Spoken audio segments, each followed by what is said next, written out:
오늘 갈라디아서 6번째로 갈라디아서 4장 1절로 20절 말씀을 읽었습니다. 하나님께서 우리를 자녀로 부르신 목적이 뭐냐라는 것을 부분적으로나마 오늘 갈라디아서 4장을 통해서 살피기로 하겠습니다.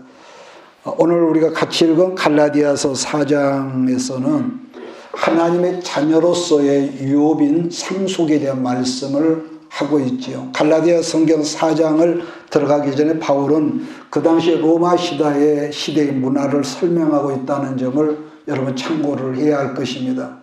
왜냐하면 그 당시 로마의 상속 문화라고 하는 것은 하층 계급이 아니라 상류계층 계급층에 대한 이 상속의 문화가 그때 당시 있었다는 거예요. 그러니까 당시 로마 시대의 상속자라고 하는 것은 그 집 아들 나이가 14살쯤이었을 때부터 부모로부터 그러한 이 양육을 받았다는 것인데, 자, 그 이후로는 이름하여 그 아들 당사자의 모든 재산을 관리해주는 후견인이라고 하죠. 후견인 제도가 생겼는데, 후견인은 그냥 피후견인, 우리 아들의 나이가 25살이 될 때까지 이 로마의 법률에 대한 것이나 또 이 재산, 이 경제적인 것을 가르치는 일종의 뭐라고 할까, 오늘날 가정교사와 비슷했던 그런 제도가 있었죠. 그러니까 25세까지 후견인의 교육을 받고 그 이후로는 부모로부터 물려받은 모든 이 상속을 합법적으로 이 아들인 그 아들이 물려받게 되었는데, 자, 그러한 내용은 당시 로마 시대의 체제에 있었던 사람들은 모두 다 아는 법률적인 내용이었다는 점을 우리가 먼저 알아야 할 필요가 있습니다. 1절로 3절을 보면서 갈라디아서로 우리가 들어갑니다. 시작. 내가 또 말하노니 유업을 이을 자가 모든 것의 주인이나 어렸을 동안에는 종과 다름이 없어서 그 아버지가 정한 때까지 후견인과 청지기 아래에 있나니, 이와 같이 우리도 어렸을 때 이 세상의 초등학문 아래에 있어서 종노릇 하였더니, 즉 유업을 이을 상속자들은 아버지가 정해둔 어느 나이에 25 이상에 이를 때까지 관리를 해주는 한 사람, 그러니까 후견인, 아까 뭐라고 그래, 가정교사 같이 그런 한 사람의 후견인 지배 아래 있게 했듯이, 하나님의 자녀들인 우리들도 율법이라는 초등학문 아래서 이 종로를 하도록 그렇게 했다는 이 사도 바울의 선생 해석입니다. 누차 제가 이 시간 말씀드리죠. 율법은 탁월하지요. 자, 그러나 하나님 앞에 율법이 아무리 탁월하지만은 하나님 앞에 구원에 이르도록 하는 그런 능력은 율법 안에는 없었다는 거 아니겠습니까? 자, 그랬었지만은 본문 4절에서 바울은 또 이렇게 말씀하거든요. 4절 5절 때가 참에 하나님이 그 아들을 보내서 여자에게서 나게 하시고 율법 아래에 나게 하신 것은 율법 아래에 있는 자들을 속량하시고 우리로 아들의 명분을 얻게 하려 하심이라, 이렇게 말씀합니다. 우리말 성경은 4절 서두에 그냥 어떤 뭐가 없이 때가 참에라고 번역이 되어 있지만은, 다른 성경 세번역이나 공동번역 성경을 참고하면은 4절 서두에 뭐가 있느냐, 서두에 그러나라로 시작을 하고 있다는 점을 여러분 참고를 하기를 바랍니다. 즉 이 말은 한 시대의 전환, 이 변화되는 전환을 지금 알려주고 있다고 하겠는데, 이제 본문에서 언급하는 그 때라는 것은 뭔지일까요? 하나님께 창세기 아담이 타락했던 그 현장에서 예언하셨던 그 때란 말이에요. 다르게 설명한다면 하나님께서 에덴 동산에서 말씀하셨던 그 때가 되어 율법과는 전혀 다른 새 시대가 열려졌음을 언급한다는 그런 의미인데, 그러니까 이제는 종노릇을 한다거나 후견인 아래 세워둘 필요가 없어지게 됐다는 것. 그러니까 우리들이 아는 대로 로마 시대가 역사의 이 전면에 나타나면서부터 로마가 어떤 일을 했었냐면은 전 세계를 이렇게 정복할 야망으로 로마에서 동서남북을 향하여서 오늘날로 말하면 전쟁을 신속히 이기고 승리하기 위해서 어떤 뭐가 있냐면은 수없는 이 고속도로, 고속도로를 만들기 시작했다는 거죠. 자, 그런가 하면은 그 당시에 사용하는 공용어가 있어. 오늘날로 공용어는 영어라고 그러죠. 우리나라 이 한국어도 점점 어떤 나라에서 공용어가 된다는 그런 우리가 뉴스를 듣는데, 그때 당시 이 공통적인 세계적인 언어는 헬라어로 통일이 되도록 그렇게 제도화됐기 때문에 우리가 읽은 이 신약 성경도 그러한 이 영향으로 말미암아 본래는 히브리어 있는데 히브리어가 아닌 헬라어로 번역을 하겠다는 것이고, 또 그러한 영향으로 이 복음이 전 세계로 빠르게 전해질 수 있었던 하나의 이 베이스가 거기에 있었다는 것. 그러니까 본문 성경에서 바울은 설명하기를 그러한 때에 하나님께서 창세기 에덴 동산에서 예언의 말씀을 하셨던 누구라고 했습니까? 여인의 후손, 즉 독생자 예수를 이 땅에 보내셨는데, 그런데 하나님의 아들 율법 아래에 놓이도록 했었다는 거죠.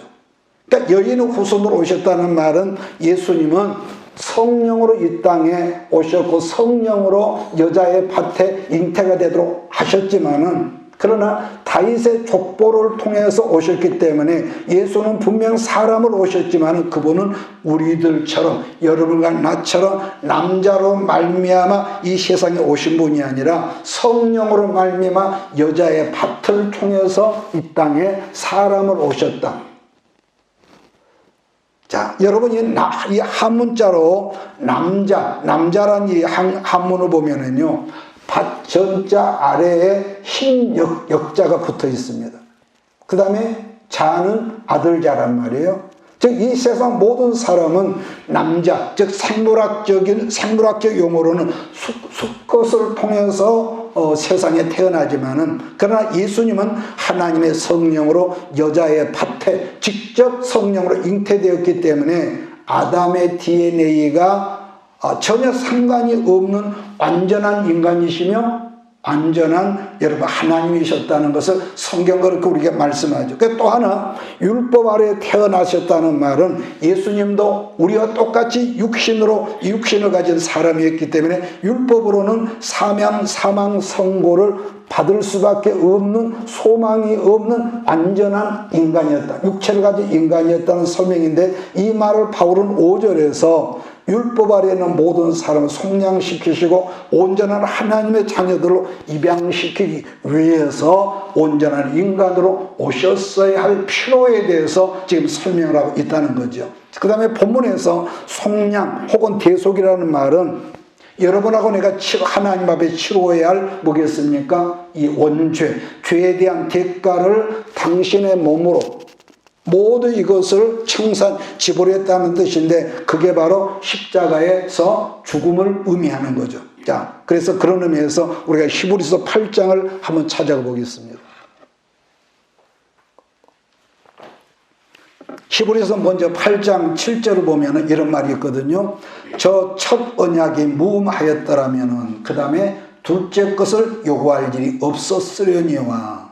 여기서 첫 언약이라고 하는 것은 뭐겠습니까? 시내산에서 하나님께서 모세에게 두 돌판에 써주셨던, 모세가 받았던 이 계명의, 이 첫 계명의 이 말씀이지요. 자, 그런데도 구약에 그 율법이 흠이 있었다는 것이고, 그래서 두 번째로 새 언약의 새 계명 말씀을 주셨다는 것이거든요. 9절로 10절을 같이 읽겠습니다.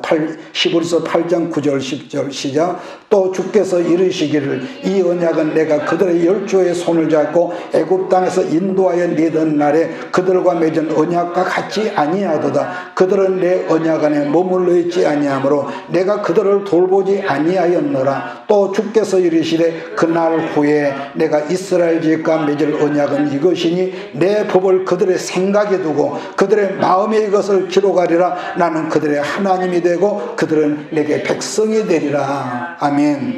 그 당시 문화를 제가 좀 더 보충 설명한다면은, 종이란 이 주인의 노예로서 구했던 이 재산, 사람인데, 그러니까 다시 말하면 노예는 그 당시 그 집주인의 재산이기도 했지만은 반면에 어떤 뭐가 있었냐, 그 집주인 아들이 없었거나 아니면 아들이 있기는 있었지만은 그 아버지의 모든 재산을 물려줄 만한 어떤 능력, 이런 것이 미비했을 경우에 자기 아들을 삼기 위해서 노예시장에서 탁월하게 보이는 노예를 사가지고 와서 그 아들은 그 노예를 자기 양자로 삼았다는 것. 자, 그러면 그 노예였던 사람은 양자로서, 노예였지만 양자로서 자격을 얻게 되면 어떻게 됩니까? 자기 집 주인, 즉 양부의 모든 이 재산과 이 합법적으로 물려받는 어떤 합법적인 상속자가 되었다는 것인데, 세상 말로는 이런 경우에 팔자가 완전히 바꿔진 거죠. 십자로.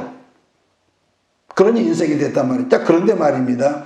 예수 그리스도 안에서 구원받은 우리는 그런 이 수준이 아니라는 것은, 그러니까 영원한 이 죄인들로 하나님 앞에 징벌받아 죽을 수밖에 없었던 죄인 중에 죄인이었던 우리들은 전능하신 하나님의 창조주의 예수 그리스도로 말미암아 자녀들이 되었다는 이 설명인데, 자, 6절 갈라디아서 4장 6절을 여러분 다시 한번 보겠습니다. 갈라디아 4장 6절 7절 시작. 너희가 아들이므로 하나님에게 아들의 영을 우리 마음 가운데 보내서 아빠 아버지라 부르게 하셨느니라. 그러므로 네가 이후로는 종이 아니요 아들이니 아들이면 하나님으로 말미암아 유업을 받을 자니라. 그런데 여기에서 문제는 하나님은 우리를 합법적으로, 종의 노예였던 우리를 합법적으로 하나님의 아들, 자녀로 삼아 주셨지만, 문제는 우리가 거울 앞에 서면은 우리 모든 어떤 것들이 보여지는 것처럼 우리가 말씀 앞에 서서 여전히 하나님은 나를 합법적으로 의롭게 인정하셨지만은 너무도 부끄러운 부분들이 아직도 많다, 적다. 너무 많은 거예요. 자, 그런데 그보다 더 중요한 것은 우리 하나님, 우리의 그 함량 미달된 그런 불량품인 우리들을 너무 잘 아신다는 점인데, 우리들의 미흡한 점을 보완하시려고 어떻게 했느냐, 아들의 영이신 성령님을 우리에게 보내주셨다는 거예요. 아들의 영이. 자, 그렇다면 그 전에는 성령이 없었을까요? 아니지요. 성령님은 언제나, 태초에나 언제 어디서나 성부, 성자, 성령, 이렇게 삼위 하나님이 같이 여러분 역사를 하셨단 말이에요. 그런데 성령 하나님은 어떤 분이냐? 거룩하시고 사랑의 영이시며 성결의 영이셨지만은 아담의 원죄 아래에 있었던 인간에게는 이 죄 때문에 하나님의 거룩하신 성결형이 인간에게 올 수도 없었고, 인간도 하나님께로 가고자 했었지만 우리에 있는 죄 때문에 하나님께로 갈 수 있는 통로가 없었다는 거죠.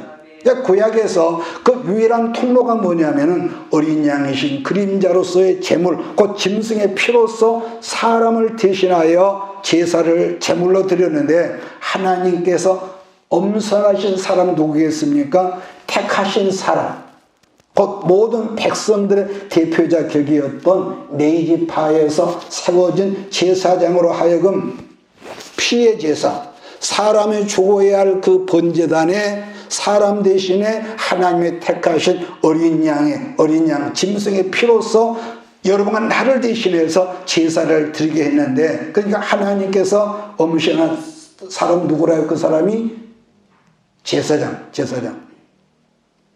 자, 그래서 엄선한 사람을 통해서 제사를 드리게 하고, 하나님께 엄선하신 한 사람을 택해서 하나님의 메시지를 백성들에게 이렇게 중보하도록 그렇게 하셨던 것이지요. 자, 그러면은 우리가 골로새서로 이 말씀을 보충하기 위해서 가겠습니다. 골로새서 1장 20절, 21절입니다. 골로새서 1장 20절.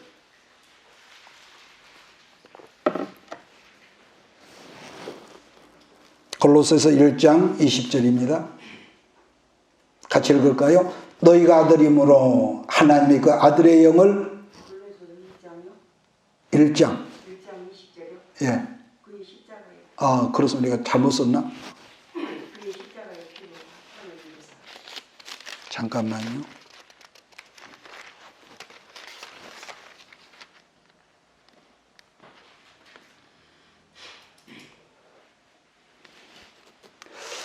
그거 제가 정정하겠는데, 이거 내가 착각하는 모양인데. 너희가 아들임으로 하나님의 아들의 영을 우리 마음 가운데 보내사 아빠 아버지라 부르게 하셨느니라. 그러므로 네가 이후로는 종이 아니요 아들이니 아들이면은 하나님으로 말미암아 유업을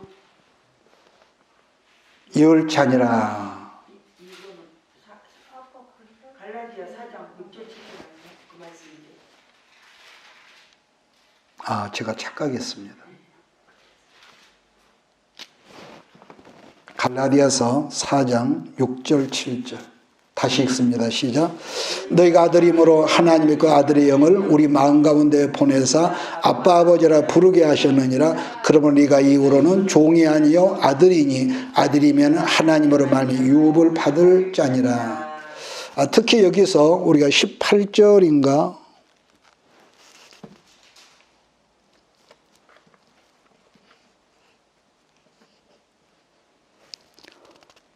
제가 좀 착각을 한 것 같습니다.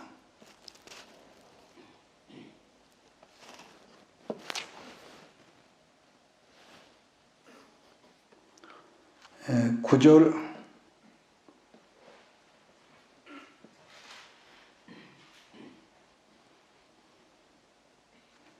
이것도 아닌데 그는 몸이 교회의 머리라. 교회의 머리가 누굴까요? 뭘 말할까요? 교회의 머리는 예나 지금이나 앞으로도 예수 그리스도 아들인 예수님이죠. 왜 하나님은 우리처럼 육체를 가진 사람이 아닌 영이시기 때문에 하나님 영이 어떤 형상이었거든요. 그래서 바울은 뭐라고 그러느냐? 그는 보이지 않는 하나의 형상이요 모든 피조물보다 먼저 나신 이시니 그랬거든요. 우리가 살아갈 세상을 어떤 힘든 일, 어떤 스트레스를 많이 받는 힘든 일을 우리가 당했을 때는 이런 생각을 하거든요. 하나님은 과연 나를 사랑하시긴 하는 걸까? 이런 어떤 그런 생각을 할 때가 있습니다. 그래서 하나님은 언제나 예배를 통해서 혹은 성령으로 하나님 우리 아버지 아빠라는 것을 자꾸 우리가 각인을 시켜 주신다는 거죠. 자, 그럼 여기에서 우리 문화에서 어린 아이들이 아버지를 아빠라고 호칭하는 것은 그렇게는 크게 특별한 건 아니지만은, 그러나 여기서 성경에서 말하는 유대인 문화에서 아버지가 아닌 아빠라고 호칭했을 때는 아버지의 관계를 굉장히 강조했을 때 아빠라고 했다는 거예요. 그 문화에서는.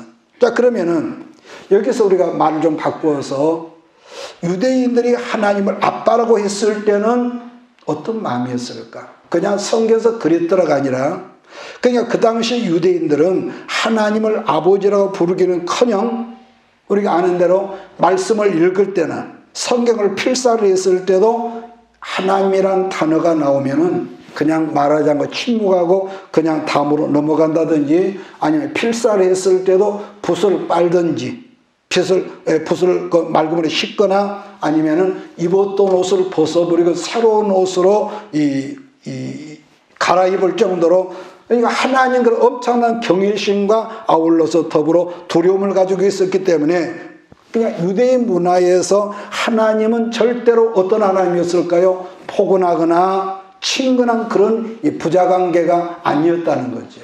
굉장히 무섭죠.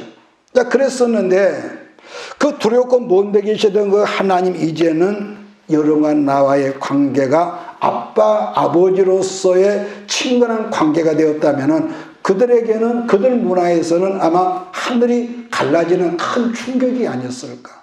그러니까 유대인들이 예수님이 하나님을 아버지라고 그러니까 죽이려고 했던 이유가 뭐냐, 이단 중에 아주 굉장한 이단이라 더 미워하고 죽이려고 했던. 그러니까 예수님은 어느 날 제자들이 기도를 가르쳐 달라고 그랬을 때에 예수님이 첫 마디가 뭐였습니까? 하늘에 계신 우리 아버지라고 하셨단 말이에요. 자, 그래서 제자들도 반복하죠. 일평생 그들 율법 아래, 율법 체제 아래서 태어나서 성장한, 그 문화에 성장한 사람이기 때문에 하늘에 계신 우리 아버지의 이 말이 엄청난 충격이었을 거라는 거죠. 우리는 그냥 읽고 생각하지만은.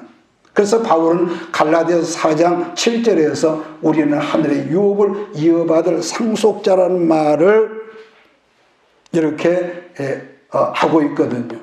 자, 그러한 간격을 가지고 바울은 갈라디아 교회를 지금 일으켰습니다. 자, 그랬었는데 유대에서 내려온 거짓 사이비 선생들 하여금 어떻게 복음을 합니까? 복음과 더불어서 율법도 준수해야만이 우리가 구원에 이른다는 거짓 복음에 이들이 홀라당 넘어가서 이미 그들은 지금 어떤 상황입니까? 다른 복음의 영향력 아래 이 변절된 가운데 살고 있는 그런 이 상태란 말이에요. 그걸 지금 설명하는 말씀이 지금 8절이거든요. 8절, 9절 다시 한번 읽겠습니다. 그러나 너희가 그때에는 하나님을 알지 못하여 본질상 하나님이 아닌 자들에게 종노릇 하였더니 이제 너희가 하나님 알 뿐 아니라 더욱이 하나님이 아신 바 되었거늘 어찌하여 다시 약하고 천박한 초동학문으로 돌아가서 다시 그들에게 종노릇 하려 하느냐. 바울이 갈라디아 사람들에게 전도하기 전에는 그들 모두가 어떤 사람이었습니까? 우상을 하나님으로 알고 섬기는 우상 숭배 사람들이었거든요. 하나님을 알기 전에 아브라함의 아들 데라도 갈대아 우르에서는 우상을 만들어서 장사하는 그 상인이었단 말이에요. 그러니까 사실 이 세상에 모든 사람들은 지금도 하나님을 알지 못하면은 아무리 그 사람이 세상적으로 학문이 있다, 학위가 있다, 명예가 있다 할지라도 하나님을 알지 못하면은 저절로 우상을 자기들의 하나님으로 알고 섬기지 않냔 말이에요. 그러니까 엊그제 신문에 보니까 대통령 출마하고 그러면은요, 아버지 조상의 명당을 사서 옮긴다든지, 아니면 점을 보러 간다든지, 그런 게 굉장히 많대요. 그냥 하나님을 모르면은 어쩔 수 없이 그런단 말이에요. 그래서 성경은 사람을 창조하실 때 하나님은 하나님의 형상대로 인간을 창조하셨지만은 그러나 사람에게 죄가 들어옴으로 말미암아 하나님이 일절 무시하게 되었다고 성경은 그렇게 설명을 합니다. 자, 그러나 그러던 사람이라도 하나님께로 예수 그리스도가 통로가 돼서 하나님께로 돌아가면 잃어버렸던 하나님의 생명을 회복할 수가 있지만, 그러나 복된 길을 인간은 에덴 동산을 떠난 후로는 끊임없이 이 복음 하나님을 거부하면서도 또 뭐가 있습니까? 하나님이 없어, 쓸데없어 그러면서도 그 마음에 어떤 두려움이 있으니까 그 두려움을 해소하러 만든 법이 뭐냐? 사람이 사람의 손으로 만든 여러 신을 자기들의 하나님을 섬긴다는 이런 것이 세상 모든 나라에 있단 말이에요. 그러나 신앙이 깊어질수록 깨달아지는 것은 하나님보다도 귀하게 여기는 모든 것들이 내게는 뭘로 그때는 각인됩니까? 다 우상이라는 거예요. 하나님보다도 귀하게 여기는 모든 것들이 우상이라는 것인데, 그러니까 고대 시대부터 인간의 욕망과 더불어 뭐가 있습니까? 타산, 많은 물질, 또 부여나 권세나 과학이나 명예나 칭찬을 받고자 하는 것이 결국은 우상 숭배에 실제로 그것이 드러났었다는 거죠. 그래서 권력이나 물질이나 명예나 자식들이 자기의 명예를, 자기를 보장해주고 또 보장해 줄 것으로 착각을 해왔기 때문에 사람들은 계속 자기가 만든 하나님을 찾아서 경배하고, 그런데 말입니다. 신앙이 정말로 성숙한 사람들도 물질이나 명예나 권세나 재물이나 그 모든 것들이 정말로 필요한 걸로 알지만은 이게 있습니다. 그럼에도 불구하고 결국 그것이 아무것도 아니라는 것을 우리는 알아지거든요. 그러잖아요. 난 예수를 잘 믿으니까 옷이 필요 없어, 돈이 필요 없어, 그런 사람은 없거든요. 그러니까 그러한 우리들 마음 자세를 바울은 뭐라고 그러냐면은, 그렇게 살면은 역시 그리스도 안에 들어간 너희는 종로를 하고 사는 거야. 즉 갈라디아 사람들은 그리스도 안에서 이미 해방이 되었습니다. 복음으로 해방이 되었고 더불어서 하나님의 자녀들이 되었음에도 불구하고 이 거짓 선생들로만 또다시 종살의 유치한 초등학문으로 돌아갔다는 그 바울의 아픈 지금 마음을 여기서 지금 하고 있는 거죠. 그 한 예가, 여러분 우리나라도 이런 마찬가지인 것은요, 사실 예수는 믿지만은 지금도 교회 안에 많은 샤머니즘, 하나님의 교회 아닙니다. 교회 안에 사모니즘이나 점성술이나 또 불교적인 어떤 그런 거, 유교 문화들이 그 교회를 담당하는 목회자의 영적 영성에 따라서 그게 마치 정도인 것처럼, 그게 마치 복음의 진수인 것처럼 섞여진 복음이 교회 안에도 굉장히 많다는 거예요. 정상적인 교회 간판을 달고 있으면서도. 물론 분명한 것은요, 성령이 여러분에게 임하시면은 우리 안에는 분명히 뭐가 있습니까? 어떤 지금까지 전혀 알지 못한 어떤 지혜가 있어. 그래서 우리 가끔 보면은요, 어떤 그 교회에 가보면은 학교 문턱에도 안 가본 나이 잡수신 권사님들, 그 한마디가 얼마나 가슴에 와닿게 하는 그런 그 아주 지혜, 진수 같은 말을 우리가 가끔 듣거든요. 아, 어떻게 저 무식한 분이 저런 말 할 수 있냐. 그 지식은요, 아무리 지식이 자기가 배운 그것밖에 모르지만 그 하나님으로부터 지혜는요, 지식을 능가하거든요. 그래서 우리가 고린도전서 12장 은사장을 맨 처음에 들어가면 무슨 은사가 있습니까? 지혜와 지혜형이란 말이에요. 그러니까 분명 탁월한 지혜가 여러분 생기다든지 또는 뭐 다른 사람들의 심령을 들여다본다든지, 또 귀신을 쫓아내는 영성들이 분명히 있지만 문제는 이게 있습니다. 건강한 신학적인 이 지식 기반이 없는 잘못된 목회자들이나 또는 그 사모님들이나 평신도, 권사나 집사들이 마치 점쟁이처럼 예수의 이름으로 이렇게 행동한 분들도 우리 주변에 겁나게 많거든요. 이건 우리가 사실입니다. 그러니까 그처럼 잘못된 사람들로 하여금 말은 헌금이라고 하면서도 실상은 복채를 많이 드리면은 어떤 큰 문제를 해결이 된다는 식으로 헌금을 뜯어내는 사기꾼 같은 사람들이 교회 안에 많다는 거예요. 불행스럽게도. 그게 많다는 거예요. 또 심지어는 그런 방법을 가르치는 그런 어떤 학원 같은 데도 있다고 그래요. 물론 나도요, 어렸을 때에 우리 어머니의 손을 붙잡고 점쟁이한테도 가보고 정월 초에는 뭐 신수를 봐요. 그런데도 그때 당시에는 그것이 하나의 유행처럼 동네 아주머니들이 우르르 가면 따라갔으니까요. 그 다음에 또 뭐가 있냐. 그 문제, 우리 집의 문제 크고 적음에 따라서 구슬하면은 국값의 대금이 정해진다든지 또는 뭐가 있습니까? 종이 한 장에다가 그 사람이 붓으로 어떤 그림을 그려주거나 어떤 묘한 그 성형 문자 같은 그 적어주는 것이 있죠. 그걸 뭐라 합니까? 부적이라고. 그 부적값이 문제에 따라서 제게 엄청나게 비쌌거든요. 엄청나게 비싸. 그러한 잘못된 샤머니즘 문화가 하나님의 교회 안으로 여과 없이 들어온 케이스가, 예를 들어서 내가 이만큼 내가 교회에 뭘 잘했으니까 이보다는 10배, 100배로 보상해달라는 이상한 어떤 그 흐름의 패턴이 교회에 자연스럽게 형성됐다는 것. 그러니까 이러한 것들이 바울이 말한 이 자녀에서 우상에게로 돌아가 종로를 한다는 그런 이 케이스라는 거. 좀 다른 말이지만요. 자, 개인적으로 여기서 있는 박 목사는 개인적으로 어린 시절의 과거를 본다면요, 한마디로 복잡다단했습니다. 아주 복잡했죠. 그러니까 한마디로 가정이 없는 어떤 역기능적인 그런 가정 문화에서 어린 시절부터 무시와 멸시와 냉대와 천대 속에서 그냥 어린 시절 전체가 왕따였죠. 왕따. 그러다 보니까 부끄럽지만은 나는 가정이 무엇인지, 아버지가 무엇인지, 어떤 그런 걸 모르는 채 내가 나이가 먹고 성년이다 보니까 어느 날 가정을 이루었고 한 여자의 남편이 되었었고 어느 날 내가 아버지가 돼 있더라는 거죠. 자, 그런 사람이 있기 때문에 인격적으로 한마디로 뭐라고 할까요? 들짐승 같은 그런 인격이었지만은 반면에 하나님 앞에 얼마나 불쌍한 영혼이었을까요? 하나님 앞에서.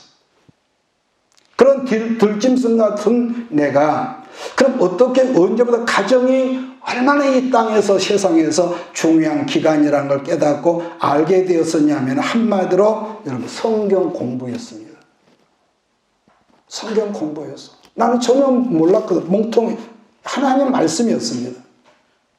여러분 우리들이 1년에 52주를 주일날 예배를 드리고 또 저녁 예배, 수요, 금요 예배 드리지만은 예배가 얼마나 중요한지 하나님 말씀이 얼마나 중요한지 그러다 보니까 내 남편과 내 아내, 내 자녀 그리고 신앙의 인격을 가진 아버지, 어머니 위치가 얼마나 중요한지는 내가 옛날에 배운 것도 아니고 목회자가 목사가 됐다고 해서 내가 깨달은 게 아니라 오직 성경을 통해서 그것이 깨달아져 알게 되었고 또 하나는 그 기간에 뭐가 있었겠습니까?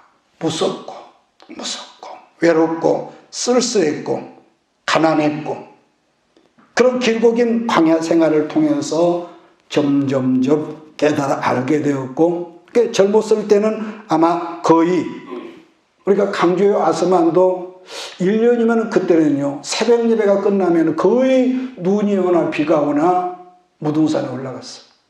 그때는 기도했어요. 눈밭에 미끄러지면서. 그러니까 그때 그것은 그러니까 내가 어떤 것을 깨달은 것은 어떤 유명한 어떤 학교 가서 깨달은 건 아닌 것. 자 그런데도 그때는 내 변화됐었지만은 자아가 옛사람의 자아가 살아있다 보니까 내 안에 뭐가 있었겠습니까? 어떤 좀 불편한 문제가 생기면은 죄 없는 마누라에게 당신 때문에 내가 목사가 됐다. 이런 불평을 내가 굉장히 많이 했었습니다. 그랬었는데 어느 날 하나님께서 내게 말씀으로 찾아오신 거예요. 그랬었던 내게. 자, 공동번역 시편 119편 67절을 제가 읽겠습니다. 시편 119편 67절 공동번역에 죄받아 고생하기까지는 빗나갔사오나 이제는 당신 약속 그대로 지키리이다. 공동번역에서 나온 겁니다. 자, 그러면은 여러분 혹시 찾았으면은 개정판 67절을 우리 한번 같이 읽으면서 오늘 말씀을 정리해 나가도록 하겠습니다. 같이 읽을까요? 시작. 고난당하기 전에 내가 그릇 행하였더니 이제는 주의 말씀을 지키나이다. 여러분 사실 인생이란 곰곰이 생각해 보면은 이렇습니다. 길거리나 여러분 산비탈에 아무렇게나 뒹굴고 있는 아무짝에도 쓸모없는 나무 덩굴, 나무 둥지나 어떤 거 아무렇게나 누구 하나 눈여겨보자는 여러분 돌멩이 같거든요. 바위돌 같거든요. 그랬었던 나무나 쓸모없던 바위돌 같은 한 사람을 조각가 같으신 하나님, 석수장애 같으신 하나님 앞에 어느 날 코를 당하고 그분으로 말미암아 보이지 않는 것 손으로 무더니도 깎아내고 잘라내고 다듬고 불 속에 집어넣으시고 또 이번엔 얼음장 같은 차디찬 물속에 반복적으로 그 사람의 한 인생을 집어넣으시면서 그러니까 때로는 목마르고 때로는 억울하고 때로는 헐벗고 굶주리고 때로는 인간관계 속에서 멸시와 천도 속에 선대 속에서 살다가 어느 날 풀밭에 뒹굴던 짐승 같은 사람 누굽니까? 느부갓네살 왕이 어느 날 아침에 하늘을 우러러 볼 때에 하늘의 생기가 자기에게 와서 다시 느부갓네살 왕의 자리로 회복되었듯이 어느 날부터 우리 안에 빛이신 주의 음성이 살아있는 말씀으로 조명되기 시작했다는 거죠. 이게 하나님의 역사였습니다. 여러분 그러고 보면 사람이 우리가 똑같은 이목구비가 사람이 아니라 사람이 사람다운 사람으로 만들어지고 빚어진다는 것이 그것이 알고 보면 얼마나 어렵고 얼마나 길고 긴 투자가 필요하다는 것을 옛날에는 몰랐죠. 그저 흔하게 학교 다니고 뭐 시험지 학교 가면은 그거 다 되는 걸로요. 그런데 오늘 성경 뭐라고 하는 거예요? 고난당하기 전에는 내가 그를 행했더니 그랬습니다. 시편 119편 71절 다시 보겠습니다. 같이 봅니다. 고난당한 것이 내게 유익이라. 이로 말미암아 내가 주의 율례를 배우게 되었나이다. 그런 영향 때문에 그랬을까요? 그래서 그런지 언젠가부터 나는요, 개인적으로 우리나라 민족 시인으로 알려진 누굽니까? 지금 가을이니까 꽃집에 가니까 국화꽃이 만발하더라고요. 서정주 선생의 국화엽회라는 시를 저는 정말로 좋아합니다. 정말 좋아요. 자, 오늘 말씀을 마치면서 제가 이 시기를 한번 읊어보겠습니다. 한 송이 국화꽃을 피우기에 봄부터 소쩍새는 그렇게 울었나 보다. 한 송이 국화꽃을 피우기에 창동은 먹구름 속에서 또 그렇게 울었었나 보다. 그리고 아쉬움에 가슴 조이던 먼 젊음의 뒤안길에서 이제는 돌아와 거울 앞에 선 내 누님같이 생긴 꽃이요. 노란 내 꽃잎이 피어지르고 간밤에 모서리가 저리 내리고 내게는 잠도 오지 않았었나 보다. 이 시를 옛날에 지금이나 이렇게 읽다 보면 가슴이 절절히 메이는 어떤 그런 걸 좀 느끼거든요. 지난 시간에 50여 년 전 군대에서 있었던 일을 잠깐 제가 말씀했지만은, 여러분, 인간은요, 어떤 누구를 막론하고 인생이란 본질적으로 어떤 어려운 시험이라는 이 어떤 뭐라 그럴까요? 고난을 당해보지 않으면은 이 잘난 자로 혼이 깨어지질 않거든요. 이게 안 깨집니다. 마치 이것은 오늘 우리가 사먹는 이 가을날에는 밤처럼 혼이라는 그 껍질이 깨어져야만이 속살인 알밤이 나오는 것처럼 이 혼이 깨어져야만이 우리 영혼이 비로소 주 하나님을 우러러 본다는 거예요. 그래서 나는 마지막으로 여러분에게 당부하고 싶은 것은 아직 젊었을 때, 눈이 총총할 때 성경을 많이 읽으시기를 주의로 부탁을 합니다. 인터넷이나 요즘에 유튜브를 들으면요, 설교가 너무너무 많아. 카리스마적인 설교도 많지만, 그러나 사실 설교라고 하는 건요, 보면은요, 어떤 부분적으로만 말씀을 풀어 해석하는 것이니까, 진짜 엑기스는요, 우리가 성경을 시시때로 가까이 두고 늘 읽는 거예요.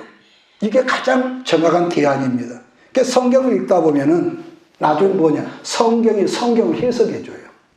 그래서 구약을 읽다가 신약에 깨달아지고, 신약을 읽다가 구약에 이 말이구나. 그처럼 성경을 우리가 친밀하게 대하다 보면은 여러분 입에서 나오는 모든 말씀들이 누구에게 말해도 그때는 어렵지 않게 나는 들려지는 것을 나는 믿습니다. 왜냐? 내 안에서 소화된 것이 나오니까요. 소화되지 않는 말은 아무리 고상히 들려도 헷갈리거든요. 자, 마지막으로 오늘 말씀 우리들 삶에 적용한다면, 첫째는 양자형을 누리게 하는 것이다. 두 번째로 하나님의 우리를 자녀로 부르신 목적이라면 유업을 물려주시려고, 또 다르게 표현한다면 아까 말한 상속자로 우리를 부르셨다는 거죠. 성경에서 상속자의 모델이라면 누굽니까? 우리 예수님인데, 언제나 자기를 내어주면서 그분은 끝까지 그렇게 사셨지 않습니까?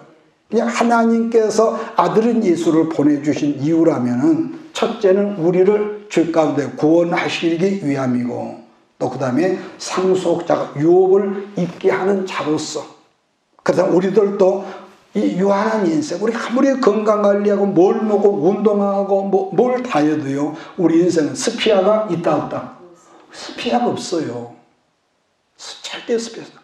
제가 아는 어떤 목사님이 어제도 말 들어보니까 온몸에 갑자기 이 혈액암이 생겨가지고 나를 받아놓고 있다. 참 안타까운 소식이고, 힘들다고, 굉장히 어렵다고, 그것이 진통제로 마약으로 살해하고.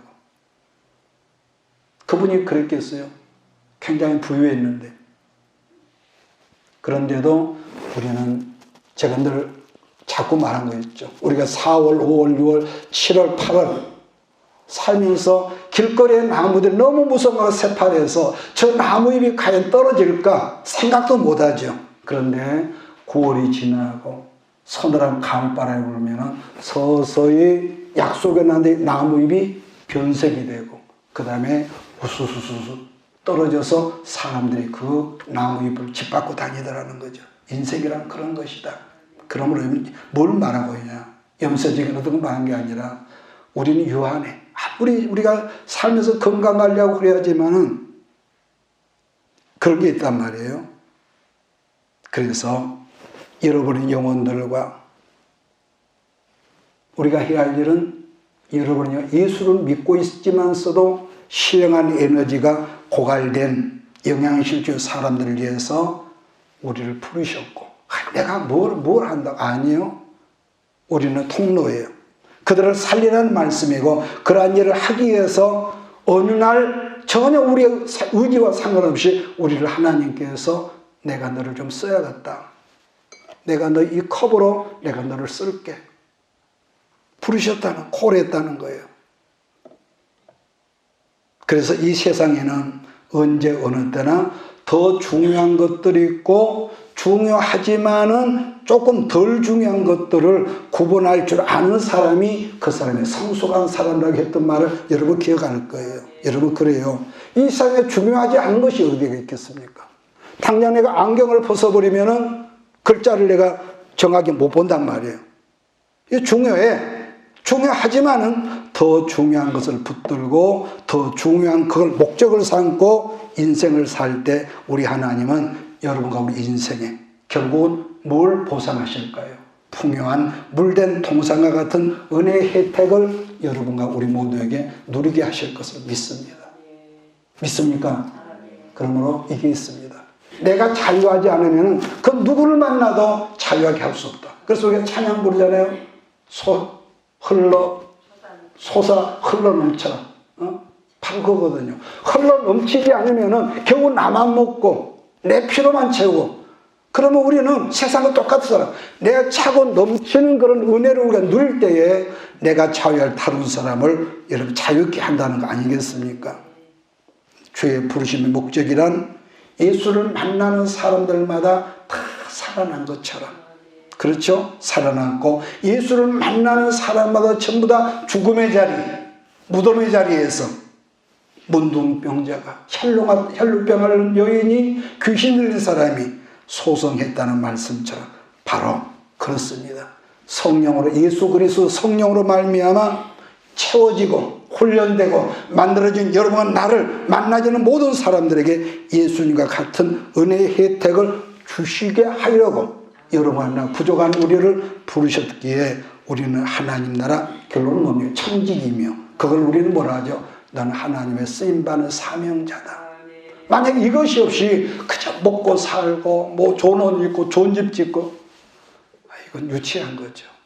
필요해. 근데 그건 덜 중요한 거란 말이에요. 더 중요한 이것을 목적 삼고 이것을 사는 사람이 그 사람에게 똑같은 아들, 딸 7이 있지만은 그들 중에는 부모의 마음을 항상 헤아리며 부모의 뜻을 기리며, 우리 아버지 엄마가 뭘 좋아하실까? 이 아이들에게 부모가 더 애착이 가나간 거예요. 똑같은 예수 피로 구받은 우리지만 하나님의 뜻을 위해서 주어진 더 중요한 것을 위해서 살고자 하는 그 사람에게 하나님께서 아까 그랬죠. 물된 동산 같은 은혜의 혜택을 내가 네게 누리게 할 거야. 이 말씀이 한 주간 동안 여러분 모두에게 심령 속에, 영혼 속에 각인되기를 주의를 축복합니다. 기도하겠습니다. 이것이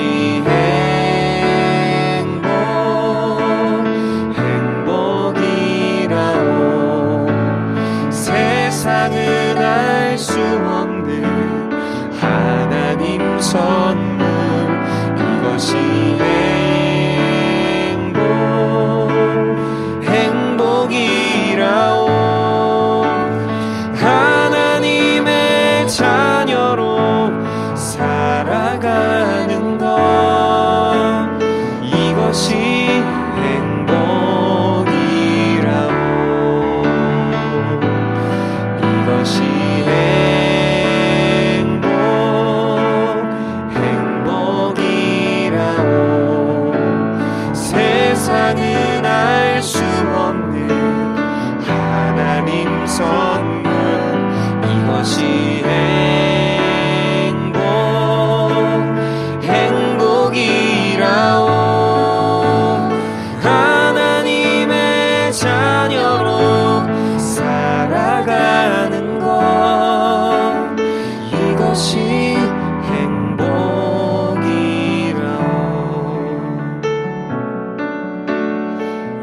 것이